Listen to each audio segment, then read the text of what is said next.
Hey everybody, it's me Tara, and you're probably staring at your screen right now thinking that I am completely insane. Yes, I upgraded from a 9060 XT to a 9070, not a 9070 XT. Why? Because the 9070 is far more efficient compared to the 9070 XT, and at this performance tier, I'd rather take 10% less performance with more efficiency for 10% less money. But also because I think the 9070 is a very disrespected graphics card. Yes, without the XT, the name isn't as cool, but a lot of people forget that this card even exists or think that it's way slower than the XT, but honestly, it's just a great card. I bought the Power Color Reaper model as I needed a specifically 2-slot graphics card, and it runs very cool, it's not very loud, and it runs through every game I throw at it. Of course, the XT is still a GOAT. Thanks to the 9050, most RDNA 4 cards are some of the best GPUs ever released to the public in terms of value for money, efficiency, performance, and feature set. I'd argue they're up there with Pascal, Polaris, and I guess Ampere if that gen was actually available for MSRP. So what does the RX 9070 actually bring to the table in terms of performance? Is it worth it over the 9060 XT if you're a casual gamer? Well, honestly, spoiler warning, no, not really. You can just play games on whatever you have. You don't need to buy 9070 or 9060 XT or even a 3060. Just if you can play games and enjoy them, you're a gamer. But compared to the 9060 XT, is it worth the premium, or should you just, buy a 9070 XT instead? First, the specs. The RX 9070 has 16GB of GDDR6 on a 256-bit memory bus running at 2518 MHz for 644.6 GB per second. If you remember last video, this is basically double the 9060 XT's memory bandwidth. And the reason for this is simple. The 9070 XT was designed first, then literally cut in half to make the 9060 XT.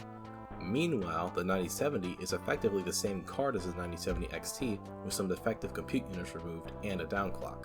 Continuing on, it has 56 compute units with 3,584 shading units, 224 texture mapping units, 128 render output units, 112 matrix cores / AI cores, and 56 ray tracing cores.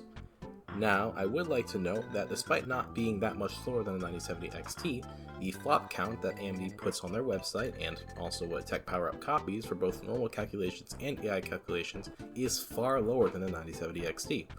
This is because honestly, I don't really know.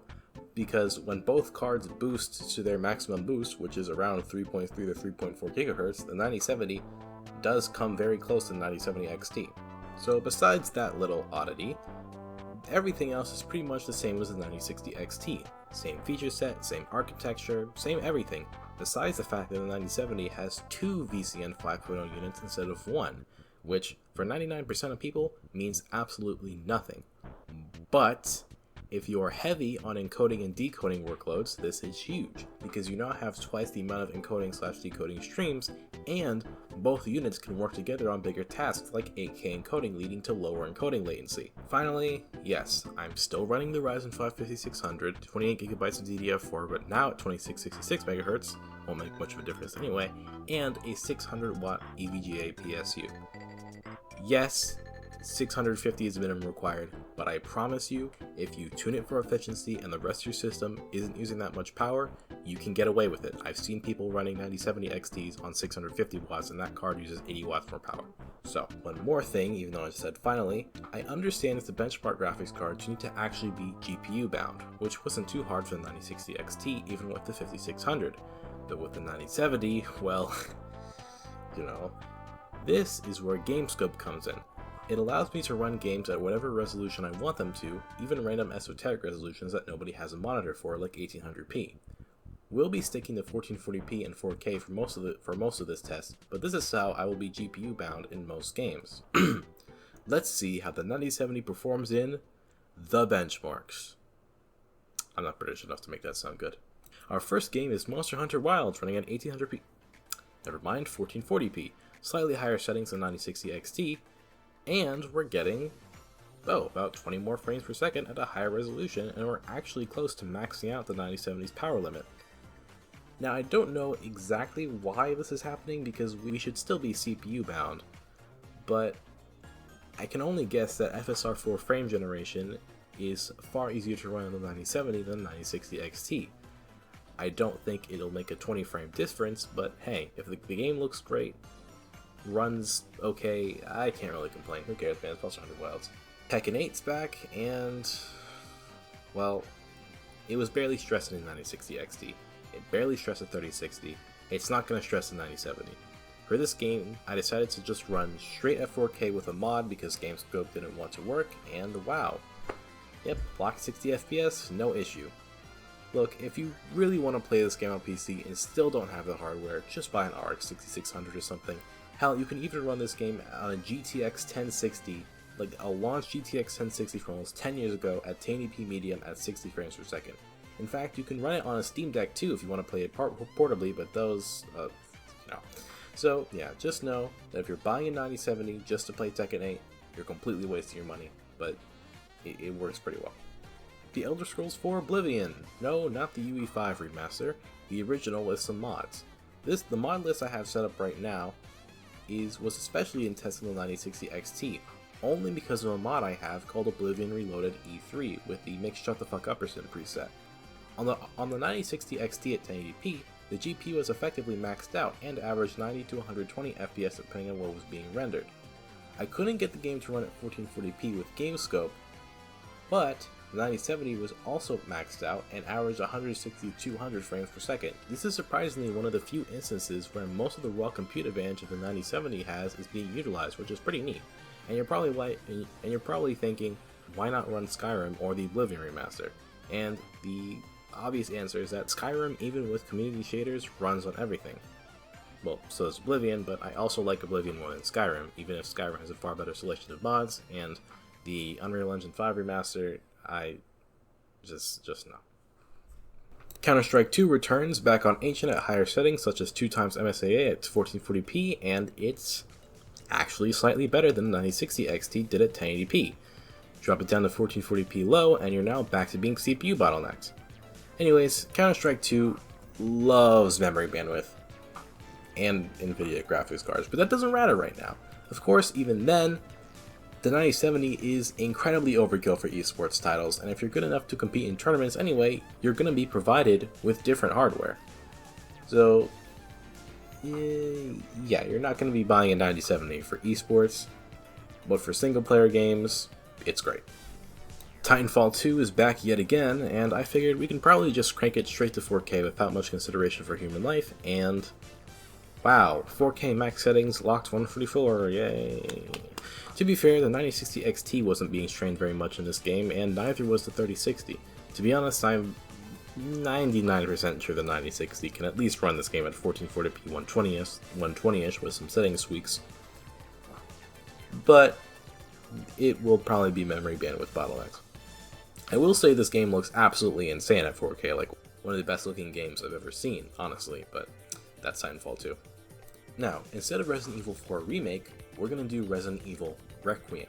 Requiem is far easier to get GPU bound in, and the opening walk with Grace is one of the most GPU intensive parts of the game, and as such, isn't really indicative of what the other 99% of the game is going to run at, but is far better as a benchmark than some demo that barely works. On my 9060 XT, in this spot, I was getting 50 FPS at 1080p with FSR 4.1 anti-aliasing at max settings with high RT. You can expect around 60 FPS on Windows because, you know, Mesa's RT performance isn't that great, but it's okay. On the RX 9070, we're getting around 45 to 47 FPS at 1440p with the same settings, and you can expect a lower to mid 50 FPS on Windows, at least for now. I kind of figured this is the result we're going to get, but this is still very good performance because you're going to be getting at least 60 FPS everywhere else on both cards, on both Linux and Windows. And I would know because I actually played the game, unlike most Resident Evil fans. Now, it may drop down a bit later in the game if they ever fix the bug where RT turns off during a specific section because of the scale of it, but again, everywhere else should be just fine. Minecraft returns with the exact same mod list and roles as before, same shaders, and barely anything changed. We're getting 120 FPS instead of 120, I guess, and no, VSync is not on. In fact, it runs slightly worse at 1080p. I don't know why this is happening, but it's Minecraft. Neither Java or Bedrock are particularly fantastic at playing nice with higher-end hardware. I've seen that the 9070 XT also has strangely poor Minecraft performance, so maybe something is going on at the hardware level?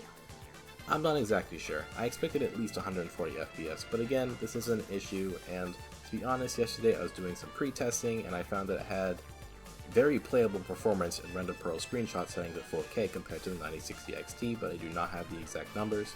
Anyways, next game. Now, Final Fantasy 15. Wait, 15? Yes, I said 15, not 16. Final Fantasy 15 is actually a very good indicator for how a card will perform overall in every game made before 2022, as it's pretty much one of the highest end pure rasterization games out there, with the only caveat being that it chews through memory bandwidth, something 16 got significantly better at not doing. How do I know this? Well, the Titan RTX was the first ever card able to run this game at 4K 60 FPS at max settings. Said card has 672 gigabytes per second of memory bandwidth, which is more than the 9070, but the 9070 being far newer is better at using it.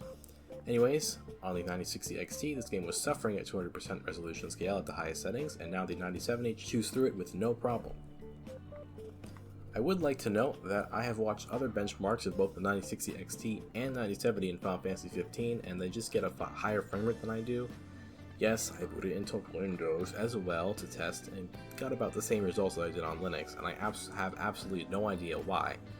But generally speaking, if the 9060 XT struggles at 4K in an older game despite technically having the compute for it, it's guaranteed the 9070 will clean it right up, as it should. So that's basically it. No emulation this time because at this point, the GPU doesn't really matter. Yeah, Switch emulation, gonna be great. PS3 emulation, CPU limited. You get the drill. So as you can see, 9070 smashes 1440p at the highest settings, and some games 4K. And, well, okay, yeah, the elephant in the room.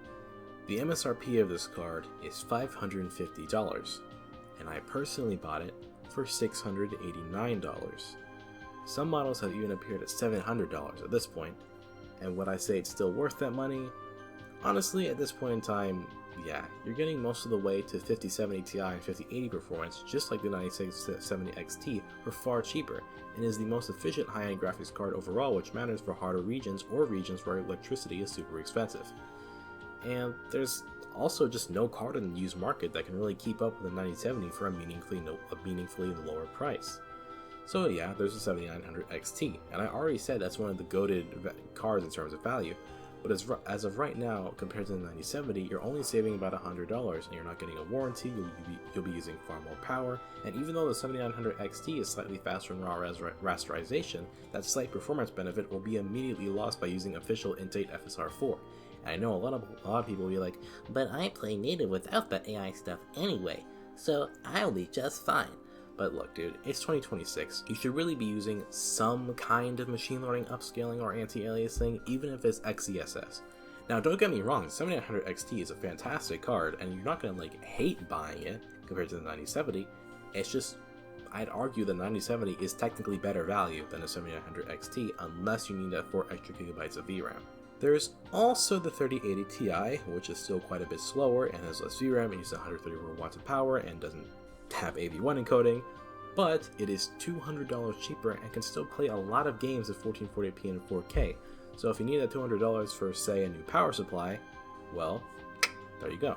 Besides that, I genuinely believe that years down the line, the 9060 XT, 9070, and 9070 XT are all going to be fondly remembered by the people who had them, especially considering one is the new RX 580 and the other two are the new 1080 Ti's. Anyways, thank you all for watching. Make sure to like and subscribe if you enjoyed. I'll see you all in the next video, which you should stay tuned for, because it may or may not be another GPU review. Seriously, I may do another video or two before I record the video for that card, because it's gonna be a doozy, but let's just say quite a few games here won't even be on that GPU's benchmark roster. I'll give you a little hint. It's a discrete, single-slot card, and when it launched in 2015, it wasn't good for gaming. If you guess correctly, I'll shout you out in that video. Good luck. Now, peace out.